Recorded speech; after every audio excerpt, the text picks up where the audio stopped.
అందరికీ నా యొక్క నమస్కారములు. 7వ తరగతి ఇంగ్లీష్ టెక్స్ట్ బుక్ నందు 2వ యూనిట్ అయినటువంటి ద టర్నింగ్ పాయింట్ అనేటువంటి లెసన్ ఎక్స్ప్లెయిన్ చేస్తున్నాను. ఇది 7వ తరగతి విద్యార్థులతో పాటు టెట్ డిఎస్సికి ప్రిపేర్ అయ్యేటువంటి అభ్యర్థులు కూడా చాలా ముఖ్యమైన టాపిక్గా నేను భావిస్తున్నాను. యూట్యూబ్లో నా ఛానల్ పేరు ఎస్పీ కాంపిటేటివ్ సర్కిల్. ప్రతి ఒక్కరు నా ఛానల్ని సబ్స్క్రైబ్ చేసుకుని మీ ఫ్రెండ్స్ అందరికీ కూడా షేర్ చేయండి. నా వీడియో కనుక మీకు నచ్చినట్లయితే తప్పకుండా లైక్ చేయండి, కమెంట్ చేయండి. లెసన్ స్టార్ట్ చేయడానికి ముందు ఆథర్ గురించి ఒకసారి నేర్చుకుందాం. About the author, Awal Pakir Jainuddin Abdul Kalam was an Indian aerospace scientist and a politician who had served as the 11th President of India from 2002 to 2007. Abdul Kalam యొక్క పూర్తి పేరు ఆవల్ పకీర్ జైనులబ్దీన్ అబ్దుల్ కలాం. ఇతను భారతదేశానికి ఏరోస్పేస్ సైంటిస్ట్గాను 2002-2007 మధ్య కాలంలో 11వ రాష్ట్రపతిగా కూడా సేవలందించారు. He was born on the 15th of October 1931 at Dhanushkodi, Rameswaram, Tamil Nadu. తమిళనాడులో రామేశ్వరం అనేటువంటి పుణ్యక్షేత్రంలో ధనుష్కోడి, ప్రస్తుతం దాన్ని ధనుష్కోటి అంటారు. ఆ ప్రాంతంలో 1931 అక్టోబర్ 15వ తారీఖున అతను జన్మించాడు. He is popularly known as missile man of India. ప్రతి ఒక్కరికి అతడు మిసైల్ మ్యాన్ ఆఫ్ ఇండియాగా సుప్రసిద్ధుడు. అతడు భారతదేశానికి అందించినటువంటి మిసైళ్ళలో ముఖ్యమైనవి అగ్ని అండ్ పృథ్వీ అన్నమాట. అగ్ని 1, అగ్ని 2, అగ్ని 3, అగ్ని 4, అగ్ని 5 అని మనకు 5 సిరీస్లు ఉంది. 6వది డెవలపింగ్లో ఉందన్నమాట. ఈ అగ్ని 5 యొక్క రేంజ్ 8500 కిలోమీటర్ల వరకు ప్రయోగించగలము. ఇది ఖండాంతర బ్యాలిస్టిక్ క్షిప్ అని, అంటే అణుబాంబులను తీసుకొని వెళ్ళి మన అనుకున్న చోట ప్రయోగించగల సత్తా దీని సొంతము. అగ్నితో పాటు పృథ్వీ మిసైల్ను కూడా ఏపీజే అబ్దుల్ కలాం భారతదేశానికి అందించారు. ఈ రెండు కూడా చాలా శక్తివంతమైనది. ప్రస్తుతం మన దగ్గర వీటితో పాటు బ్రహ్మోస్ మిసైల్ ఉంది, ఆకాశ్ మిసైల్ ఉంది, శౌర్య మిసైల్ ఉంది. ఇట్లా చాలా మిసైల్ ఉందన్నమాట. ఈ మిసైలు ఆధునిక యుద్ధ రంగంలో చాలా ప్రముఖమైన పాత్ర పోషిస్తుంది. ఇది శత్రువుల యొక్క విమానాలని గాలిలోనే పేల్చేయడానికి, శత్రు విమానాలపైన దాడి చేయడానికి ఎంతగానో ఉపయోగపడుతుందన్నమాట. His book Wings of Fire is widely read and is inspiring. తన పుస్తకమైనటువంటి వింగ్స్ ఆఫ్ ఫైర్ అనేటువంటి గ్రంథము ప్రపంచ నలుమూలలా చదవబడిందనమాట. అంతేకాదు ప్రతి ఒక్కరికి కూడా ప్రేరణగా నిలబడింది. This lesson is an extract from his book My Teachers. ప్రస్తుత పాఠ్యాంశం మై టీచర్స్ అనేటువంటి అతను రాసినటువంటి గ్రంథం నుండి గ్రహించబడింది. Before we start our lesson, a pre reading task is given. Observe the following picture and respond. 2 persons are talking with each other. The man with the beard is teacher. The man who is sitting on the floor is student. If we study the picture closely, the teacher is saying something to his student to clarify all his doubts. Under the picture, there are 5 questions are given. First one is guess the characters in the picture. ఈ పిక్చర్లో ఉండే క్యారెక్టర్లు చెప్పగలరా? Yes, one is teacher character, another one is student character. Second one, how do you think that they are related to each other? వాళ్ళు ఒకరికొకరు సంబంధం కలిగి ఉన్నారని ఎలా చెప్పగలవు? If you observe the picture closely, we can understand that one is asking questions, another one is trying to give answers. So I think they are related to each other. Third one, why did the young man meet the other person? Young man వచ్చి other person ఎందుకు కలిశాడు అనుకుంటున్నావు? To clarify all his doubts. తన సందేహాలన్నిటి కూడా నివృత్తి చేసుకోవడం కోసం కలిశాడు. Fourth one, what is the man with a beard saying? గడ్డం ఉండే వ్యక్తి ఏం చెప్తున్నాడు? He is trying to clarify all his doubts. Fifth one, why do we listen to persons? వ్యక్తుల మాటలు మనం ఎందుకు వినాలంటే to lead our life successfully. మన యొక్క జీవితాన్ని సక్సెస్ఫుల్గా లీడ్ చేయాలంటే పెద్దల మాటలు మనం వినాలి. అందుకు some events bring about a remarkable change in life of an individual. Such events become turning points. కొన్ని సంఘటనలు ఒక వ్యక్తి యొక్క జీవితంలో విశేషమైన మార్పులను తీసుకొస్తాయి. అటువంటి సంఘటనలను టర్నింగ్ పాయింట్స్ అనగా మలుపుగా పేర్కొనవచ్చు. Let's read about an incident in the life of APJ Abdul Kalam when he was in class 5, which was the turning points in his life. So APJ Abdul Kalam 5వ తరగతి చదువుతున్న రోజుల్లో తన జీవితంలో అనుకోకుండా ఒక విశేషమైన సంఘటన జరిగింది. ఆ సంఘటనే తన జీవితంలో ఒక మలుపుగా మారిందన్నమాట. మరి ఆ సంఘటన గురించి ఇప్పుడు మనం చదువుకుందాం. Then come to the lesson. I was in class 5 when the Second World War, the largest conflict in human history, was at its peak. నేను 5వ తరగతి చదువుతున్న రోజుల్లో 2వ ప్రపంచ యుద్ధం జరిగిందన్నమాట. 1939 నుండి 1945 మధ్య కాలంలో సుమారుగా 6 సంవత్సరాల వ్యవధిలో ఇది జరిగింది. కన్ఫ్లిక్ట్ అంటే ఘర్షణ. మానవ చరిత్రలోనే అతిపెద్ద ఘర్షణగా ఈ 2వ ప్రపంచ యుద్ధం నిలిచిపోతుంది. Because of the war, all the resources were scarce and the prices were not affordable. Affordable అంటే రీజనబుల్ ప్రైస్, నాట్ అని ఉంది కాబట్టి విపరీతమైన ధరలు ఉండేవి, పెరిగిపోయినవి అనమాట. స్కార్స్ అంటే కొరత, రీసోర్స్ అంటే వనరులు. సో వస్తువుల వనరులు కొరత ఏర్పడేవి, తత్ఫలితంగా వస్తువుల యొక్క రేట్లు విపరీతంగా పెరిగేవి. వీటన్నిటికి కారణం ఏమంటే యుద్ధం అన్నమాట. So I had to take up my first job as newspaper boy. My task was to pick up a bundle of Tamil news paper and to deliver them to some local offices, some tea stalls and occasionally a few homes. నా యొక్క మొదటి ఉద్యోగం వచ్చి news paper boy అనమాట. నా యొక్క task ఏమంటే Tamil news paper తీసుకునేవాడిని, వాటిని కొన్ని ఆఫీసులకి, కొన్ని టీ స్టాల్లకి, కొన్ని ఇళ్లల్లో వాటిని డెలివరీ చేసేవాడిని. Before I set out to distribute, I use to sit on the bench there at the station, open the bundle and carefully pluck out a copy of the daily news paper Dinamani. So ప్రతిరోజు అతను తీసుకున్న బండల్ని distribute చేయడానికి ముందు వాళ్ళ స్టేషన్లో bench దగ్గర కూర్చునేవాడు. ఆ bundle నుంచి దినమణి అనేటువంటి తమిళ్ న్యూస్ పేపర్ని, ఒక పేపర్ని జాగ్రత్తగా తీసుకొని చూసేవాడు. The first page always caught my attention as it was usually filled with the photos of fighter air crafts and the stories of the second world war. ఆ దినమణి తమిళ్ న్యూస్ పేపర్లో మొదటి పేజ్ ఏదైతే ఉందో ఆ పేజీ నన్ను విశేషంగా ఆకర్షించబడేవి. ఎందుకంటే మొదటి పేజీలో దేనికి సంబంధించిన వార్తలు ఉంటాయి ఎక్కువగా అంటే యుద్ధంలో పాల్గొనేటువంటి యుద్ధ విమానాలు, ఎయిర్ క్రాఫ్ట్స్, ఫైటర్ ఎయిర్ క్రాఫ్ట్స్కి సంబంధించినటువంటి వార్తలు మరియు సెకండ్ వరల్డ్ వార్ సంబంధించినటువంటి విషయాలను ముద్రించడం జరుగుతుంది. కాబట్టి ఆ మొదటి పేజీ అంటే నాకు చాలా చాలా ఇంట్రెస్ట్ అన్నమాట. The German Air Force called Luftwaffe was sending hundreds of planes and bombers to attack the city, and the British Royal Air Force had to deploy their full air force to defend their motherland. Germany దేశం కొన్ని వందల యుద్ధ విమానాలను, కొన్ని బాంబర్లను England దేశం మీద దాడి చేయడానికి పంపించినప్పుడు ఆ ఇంగ్లాండ్ దేశం తమను తాము రక్షించడం కోసం వాళ్ళ యొక్క ఫుల్ ఎయిర్ ఫోర్స్ని జర్మనీ దేశం మీద దాడి చేయడానికి మరియు తమను రక్షించుకోవడానికి ప్రయత్నిస్తూ ఉంది. The stories would be about brave pilots from the both sides and how they maneuvered their aircrafts and bombers. రెండు వైపుల నుంచి ధైర్య సాహసాలు ప్రదర్శించబడేటువంటి పైలట్ల గురించి, వాళ్ళు ఏ విధంగా మేనేజ్ చేశారు, ఏ విధంగా బాంబర్ని చాకచక్యంగా ఉపయోగించారనేటువంటి విషయాలకు సంబంధించి ముద్రించడం జరుగుతుంది. కాబట్టి ఆ మొదటి పేజీలో నేను చాలా ఆసక్తిగా చదివేవాడిని. As a young boy I used to love the stories of the pilots and their planes. I was curious about planes. I wanted to be a pilot myself. As a young bye, ఒక పిల్లవాడిగా నాకు పైలట్లన్నా, వాళ్ళు నడిపేటువంటి యుద్ధ విమానాలకు సంబంధించినటువంటి వార్తలన్నా నాకు చాలా చాలా ఇష్టము, నాకు చాలా ఆసక్తి ఉండేది. ఆ రోజుల్లోనే నేను కూడా ఒక పైలట్ కావాలని కలలు కనేవాడిని. ఈ సందర్భంగా నేను రీసెంట్గా జరిగినటువంటి ఒక మిసైల్ దాడి గురించి చెప్పాలనుకుంటున్నాను. పాలస్తీనా దేశం నుండి హమాజ్ తీవ్రవాదులు ఇజ్రాయెల్ దేశంపైకి సుమారుగా 3,000కు పైన మిసైల్ దాడి చేశారు. అప్పుడు ఇజ్రాయెల్ తమను తాము ఎలా రక్షించుకోగలిగారంటే వాళ్ళ వద్ద ఉండేటువంటి ఐరన్ డ్రోమ్, ఇది చాలా శక్తివంతమైనది. ఇదేం చేశాయంటే వాళ్ళు ప్రయోగించినటువంటి మిసైళ్లను గాల్లోనే పేల్చేసి ఒక్క మిసైల్ కూడా వాళ్ళ దేశం మీద పడకుండా వాళ్ళను వాళ్ళు రక్షించుకోగలిగారు. Back in my village there were few people with whom I could discuss about aircrafts. తిరిగి నా గ్రామం చేరుకున్న వెంటనే అక్కడ కొంతమందితో కలిసి యుద్ధ విమానాల గురించి చర్చించేవాడిని. I belong to a poor family where nobody went school. నేను ఒక పేద కుటుంబానికి చెందినవాడను. మా గ్రామంలో ఎవరు కానీ స్కూల్కి వెళ్ళేవారు car. However I had the advantage of being in the company of great teachers. ఏది ఏమైనప్పటికీ కొంతమంది గొప్ప టీచర్ల తోడును కలిగి ఉండడం నా జీవితానికి ఎంతగానో ఉపయోగపడింది. Now I want to ask some questions, try to answer them. So first one, what was the largest conflict in human history? మానవ చరిత్రలో అతిపెద్ద ఘర్షణగా ఏది చెప్పొచ్చు? The second world war. Answer is the second world war.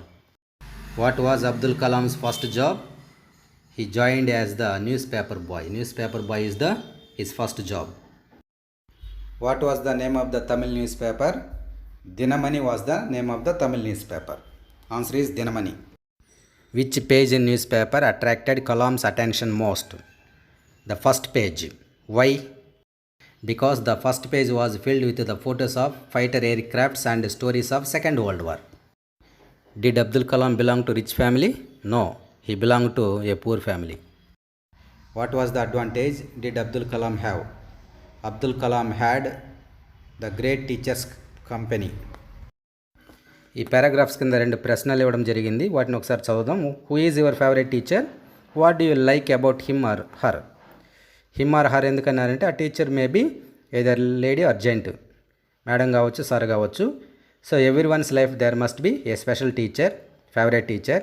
If you have please tell me who is your favourite teacher. Next second one, which topic ఫెసినేటెడ్ you the most in his or her class. అతడు లేదా ఆమె తరగతిలో నిన్ను బాగా ఆకర్షించబడినటువంటి, ప్రభావితం చేయబడినటువంటి topic ఏంటి? My curiosity grieve in science because of a very special teacher when I was a 10-year-old boy in class 5. నాకు 10 సంవత్సరాల వయసు ఉన్నప్పుడు నేను 5వ తరగతి చదువుతూ ఉండేవాడిని. అప్పుడు మాకు ఒక ప్రత్యేకమైన టీచర్ ఉండేవాడు. అతని కారణం చేత నాకు సైన్స్ పట్ల ఎక్కువ మక్కువ ఏర్పడడం జరిగింది. This was indeed a life changing event. ఇది నిజంగా ఖచ్చితంగా నా జీవితాన్ని మార్చినటువంటి ఒక సంఘటన. My science teacher name was Shri Siva Subrahmanya Iyer. One day the topic of discussion in our class of 65 was how birds fly. He drew a sketch of bird with a tail, wings, feathers and a head on the board and explained how a bird flew. మా science teacher పేరు శ్రీ శివ సుబ్రహ్మణ్య అయ్యర్. అతను ఒకరోజు క్లాసులో discussion జరుగుతూ ఉంది. అది వచ్చి class number 65 అనమాట. అందులో టాపిక్ ఏంటంటే పక్షులు ఏ విధంగా ఎగురుతాయి అనేటువంటి టాపిక్ తీసుకొని పక్షి యొక్క బొమ్మను, వాటి టెయిల్ తోక, వింగ్స్ అంటే రెక్కలు, ఫెదర్స్ అంటే ఈకలు, వాటి తల, ఇవన్నీ కూడా స్పష్టంగా బోర్డులో గీసి మరి ఎక్స్ప్లెయిన్ చేస్తున్నాడు. పక్షులు ఏ విధంగా ఎగురుతాయనేటువంటి అంశం మీద డిస్కస్ జరుగుతూ ఉంది. He explained how a bird could lift it self, fly and change direction by using it's wings and the tail. పక్షి తనకు తానుగా ఎలా ఎగరగలుగుతుంది, మరి అదేవిధంగా గాలిలో ఎగురుతూ ఉన్నప్పుడు సడన్గా తన యొక్క దిశను మార్చుకునేటప్పుడు తన యొక్క రెక్కలను, తన యొక్క తోకను ఏ విధంగా ఉపయోగించుకుంటుంది అనేటువంటి అంశాన్ని గురించి వివరించాడు. He asked us whether we understood. We gave a gloomy reply. No. Gloomy అంటే దిగులుగా అని అర్థం. సో అతను ఏం అడిగాడు మమ్మల్ని, మీకు అందరికీ అర్థమైందని మమ్మల్ని అడిగాడు. అప్పుడు మేము చాలా దిగులుగా లేదు సార్ అని సమాధానం ఇచ్చాం. Mister Iyer did not get upset. That evening he took all of us to the seashore. The sunset, waves, cool breeze and the chirping of birds all together made it a very pleasant atmosphere. మేమంతా అర్థం కాలేదని దిగులుగా చెప్పేసరికి అయ్యర్ గారు మమ్మల్ని చూసి దిగులు చెందలేదు. ఆ రోజు సాయంత్రం మమ్మల్ని అందరినీ సముద్ర తీరానికి తీసుకెళ్ళాడు. అక్కడ వచ్చి ఆ రోజు సన్సెట్ అంటే సూర్యాస్తమయం జరుగుతుంది. సముద్రాలలో చాలా ఆకర్షణీయంగా ఉంది. కూల్ బ్రీజ్ అంటే చల్లని గాలులు, chipping of birds all together, పక్షులన్నీ కలిసి ఒక్కసారిగా పలికేటువంటి కిలకిల రాగాలు, ఇవన్నీ కూడా ప్రకృతిని చాలా రమణీయంగా తయారు చేసింది. He asked all of us to notice how the birds make a formation in a group and fly. పక్షులన్నీ ఏ విధంగా ఒక్క గ్రూపుగా ఏర్పడుతున్నాయి, అదేవిధంగా ఏ విధంగా ఎగరగలుగుతున్నాయి అనేటువంటి అంశాన్ని మమ్మల్ని గమనించమని మా గురువుగారు మాకు చెప్పారు. He also told us to notice the shape of the formation made by the birds while flew. పక్షులు ఎగిరేటప్పుడు తన యొక్క షేప్ అంటే తన తల కావచ్చు, వింగ్స్ కావచ్చు, టెయిల్ కావచ్చు, లెగ్స్ కావచ్చు, ఇది ఏ యొక్క పొజిషన్లో పెట్టుకుంటా ఉంది, ఏ ఆకారంలో ఉంటే అది గాల్లో ఈజీగా ఎగరగలుగుతున్నాయో ఆ అంశాలన్నీ క్షుణ్ణంగా గమనించమన్నారు. He drew our attention towards how they flap their wings to fly higher and how they use the tail to propel direction. F L A P flap అంటే move wings up and down, రెక్కల్ని కిందికి పైకి ఆడించడము. ఇక ప్రొపెల్ అంటే అర్థం ఏమంటే push something to move forward, అంటే ముందుకు కదలడానికి వెనక్కి పుష్ చేయడము, దేనిని టెయిల్ అనమాట. సో అతను ఏం గమనించమని అంటే పక్షి కింద నుంచి పైకి ఎగిరేటప్పుడు తమ రెక్కల్ని కిందికి పైకి ఏ విధంగా ఆడిస్తూ ఉందో దాన్ని గమనించమన్నాడు. అదేవిధంగా డైరెక్షన్లో ఉండేటప్పుడు, ముందుకు కదిలేటప్పుడు తమ తోకని ఏ విధంగా వెనక్కి పుష్ చేస్తుంది అనేటువంటి అంశాన్ని కూడా గమనించమని చెప్పడం జరిగింది. Mister Iyer also made us notice how the bird is powered to fly by it self.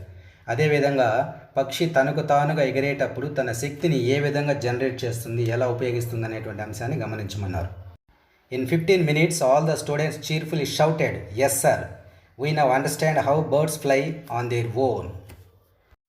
15 నిమిషాలు క్షుణ్ణంగా అబ్జర్వ్ చేసిన తర్వాత పిల్లలందరూ కూడా మేము సంతోషంగా గట్టిగా అరిచేసాం, ఎస్ సార్, పక్షులు తమకు తాముగా ఎలా ఎగరగలుగుతుంది అనేటువంటి అంశాన్ని ఇప్పుడు మేము పూర్తిగా అర్థం చేసుకున్నామని బిగ్గరగా అరిచేసాం. The flight principle got imprinted in my mind and I decided that in future I will study subjects related to flight. విమాన సూత్రం నా మనసులో గట్టిగా ముద్రించబడింది మరియు భవిష్యత్తులో నేను విమానానికి సంబంధించిన విషయాలను అధ్యయనం చేయడానికి నిర్ణయించుకున్నాను. However, as a little boy, I needed guidance to pursue this field. I asked my teacher, Mr. Iyer, to guide and tell me how to pursue my interest. Pursue means కొనసాగించు. ఏదేమైనా చిన్న పిల్లవాడిగా నేను ఈ ఫీల్డ్ని కొనసాగించడానికి మార్గదర్శకత్వం అవసరం. నేను నా గురువు అయినటువంటి శ్రీ అయ్యర్ గారిని గైడ్ చేయమని మరియు నా ఆసక్తిని ఎలా కొనసాగించాలో చెప్పమని అడిగాను. He told me to study and explore the field of aviation science and aeroplanes. విమానయాన శాస్త్రాన్ని మరియు విమాన రంగాన్ని అధ్యయనం చేసి అన్వేషించమని మా గురువుగారు నాకు చెప్పారు. ఎక్స్ప్లోర్ అన్వేషించు, ఏవియేషన్ విమానయానం. Here 2 questions are given. First one is what do you want to become in your life? నీ జీవితంలో నువ్వు ఏం కావాలని కలలుగన్నావు? Second one, how do you feel when you see birds fly in groups? గ్రూపులుగా ఎగురుతున్న పక్షులను చూసినప్పుడు నీకు ఏమనిపిస్తుంది? Whatever I had learned that day changed my life. ఆ రోజు నేను నేర్చుకున్నది నా జీవితాన్ని మార్చేసింది. I was inspired to have an aim. Later I realised how important it was to study physics. I choose physics.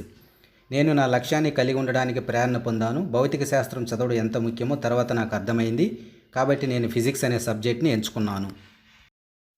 I opted for aeronautical engineering at the Indian institute of technology Madras. మద్రాసులో ఉండేటువంటి Indian institute of technology అనేటువంటి కళాశాలలో aeronautical ఇంజనీరింగ్ని ఎంచుకున్నాను. Then I became an aeronautical engineer and space technologist. తర్వాత A P J Abdul Kalam వచ్చి aeronautical engineer మరియు space technologist అయ్యారన్నమాట. Mister Iyer's class had transformed my life which led me to make a profession out of my passion. Mister Iyer class నా జీవితాన్ని మార్చేసింది. ఇది నా అభిరుచి నుండి ఒక వృత్తిని చేయడానికి నన్ను నడిపించింది. Aeronautics or the science of flight was special to me. My career began in this field. Aeronautics లేదా విమానయాన విజ్ఞానం నాకు చాలా ప్రత్యేకమైనది. ఈ రంగంలోనే నా కెరియర్ ప్రారంభమైంది. Note: after graduating from Indian institute of technology Madras, doctor Abdul Kalam joined DRDO and designed helicopters for the Indian army. DRDO అనగా డిఫెన్స్ రీసెర్చ్ డెవలప్మెంట్ ఆర్గనైజేషన్. ఈ సంస్థ ఏం చేస్తుందంటే మన ఆర్మీకి కావలసినటువంటి యుద్ధ పరికరాలను తయారు చేసేటువంటి పనిలో ఉంటుంది. సో ఆ సంస్థలో ఇండియన్ ఆర్మీకి హెలికాప్టర్లో నమూనాను డిజైన్ని తయారు చేసేటువంటి ఒక వ్యక్తిగా మన అబ్దుల్ కలాం గారు నియమితులయ్యారు. He was later transferred to the Indian space research organisation ISRO and worked as the project director for SLV-3, India's first indigenous satellite launch vehicle. So Indian army DRDOలో పనిచేసిన తర్వాత ఇస్రోకి మార్చబడ్డాడు. ఇస్రో అంటే ఇండియన్ స్పేస్ రీసెర్చ్ ఆర్గనైజేషన్, అంతరిక్ష పరిశోధన సంస్థ. ఇది బెంగళూరులో ఉంది. అక్కడ వచ్చి అతను SLV-3 అనేటువంటి ప్రాజెక్ట్కి అతను డైరెక్టర్గా నియమితుడయ్యాడు. అసలు ఈ SLV అంటే ఏమంటే శాటిలైట్ లాంచ్ వెహికల్. సో ఉపగ్రహాలను అంతరిక్షంలోకి ప్రవేశపెట్టేటువంటి ఒక వెహికల్ అనమాట. ప్రపంచ దేశాలన్నీ కూడా మన మీద డిపెండ్ అవుతుంది. ఎన్నో దేశాలకు మనం సేవలు అందిస్తూ ఉన్నాం. సో ఇలాంటి వెహికల్కి అతను డైరెక్టర్గా నియమితుడయ్యాడనమాట. In the year 1980, he joined the Indian missile program and he made 2 missiles, namely Agni and Prithvi, for the Indian Army. 1980లో ఇండియన్ మిసైల్ ప్రోగ్రాంలో జాయిన్ అయ్యి ఇండియన్ ఆర్మీకి 2 మిసైల్ని తయారు చేసి ఇచ్చాడు. వాటి పేర్లు అగ్ని అండ్ పృథ్వీ. అగ్ని వచ్చి అగ్ని 1, 2, 3, 4, 5 వరకు ఇప్పుడు అందుబాటులో ఉందన్నమాట. 6 అనేది డెవలపింగ్లో ఉంది. ఈ అగ్ని 5 లేటెస్ట్. ఇది వచ్చి 8,500 కిలోమీటర్ల రేంజ్ వరకు పనిచేస్తుంది. ఇది ఖండాంతర క్షిపణి అన్నమాట.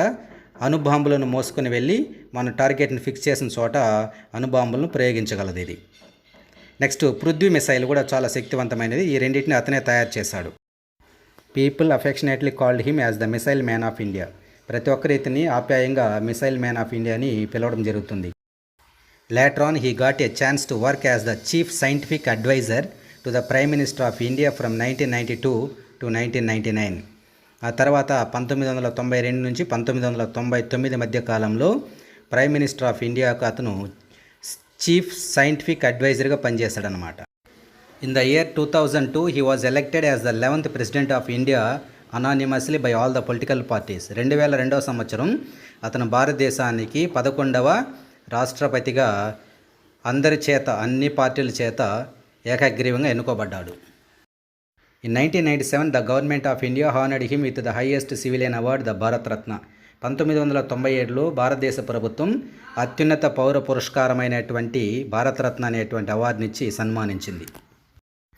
He dedicated his achievements to all his teachers who inspired him and had motivated him to serve his motherland throughout his life. తన జీవితంలో సాధించిన కార్యసాధనాలన్నింటినీ తన జీవితాంతము మాతృభూమికి సేవలందించడానికి ఎవరైతే ప్రేరణగా ఉన్నారో, ఎవరైతే స్ఫూర్తిగా ఉన్నారో అటువంటి టీచర్లకు అంకితమించాడు. In his autobiography, The Wings of Fire, he mentioned that his teacher Siva Subramanya Iyer's lecture was the turning point for all of his accomplishments. Accomplishment అంటే సాధనలు, తను సాధించినటువంటి ఘనకార్యాలు. తన ఆత్మకథ అయినటువంటి ద వింగ్స్ ఆఫ్ ఫైర్ అనేటువంటి గ్రంథంలో అతను ఏం మెన్షన్ చేశాడంటే, తన గురువుగారైనటువంటి శివసుబ్రహ్మణ్య అయ్యర్ యొక్క ఉపన్యాసము తను సాధించినటువంటి ఘనకార్యాలన్నిటికీ కూడా ఒక టర్నింగ్ పాయింట్గా అతను అభివర్ణించాడు. This is the complete story of A P J Abdul Kalam. So ఇంతటితో లెసన్ పరిసమాప్తం. తర్వాత లెసన్ చివరిగా నేను గ్లోసరీలో ఉండేటువంటి ఇంపార్టెంట్ పదాల క్లిప్ని కూడా ఇస్తున్నాను, చదువుకోండి. ఆల్రెడీ నేను ఎక్స్ప్లెయిన్ చేశాను. సో ఇంకా మనం వొకాబులరీకి సపరేట్ వీడియో చేస్తాను, ఎందుకంటే చాలా పెద్ద టాపిక్ ఉంది ఇక్కడ. టెన్స్ ఉంది, రిక్వెస్ట్ ఫార్మ్స్ ఉన్నాయి, 6 క్వశ్చన్స్ ఉన్నాయి, తర్వాత జంబ్లింగ్, ట్రూ ఆర్ ఫాల్స్, ఇవన్నీ ఖచ్చితంగా ఒక వీడియో అవుతుంది. కాబట్టి అది పార్ట్ 2లో 2 days తర్వాత అప్లోడ్ చేస్తాను. ఇంతటితో ఈ లెసన్ పరిసమాప్తం. ఈ లెసన్ సంబంధించినటువంటి వొకాబులరీ టాపిక్ చాలా ఎక్కువగా ఉంది కాబట్టి పార్ట్ 2లో వాటన్నిటిని ఎక్స్ప్లెయిన్ చేసే ప్రయత్నం చేస్తాం. వితిన్ 2 daysలో అది కూడా. యూట్యూబ్లో నా ఛానల్ పేరు ఎస్పీ కాంపిటేటివ్ సర్కిల్. మీకు కనుక నా వీడియోలు నచ్చినట్లయితే తప్పకుండా సబ్స్క్రైబ్ చేసుకోండి, మీ ఫ్రెండ్స్ అందరికీ షేర్ చేయండి, లైక్ చేయండి, కమెంట్ చేయండి. పార్ట్ 2లో మళ్ళీ మీ ముందుకు వస్తాను. అంతవరకు సెలవు.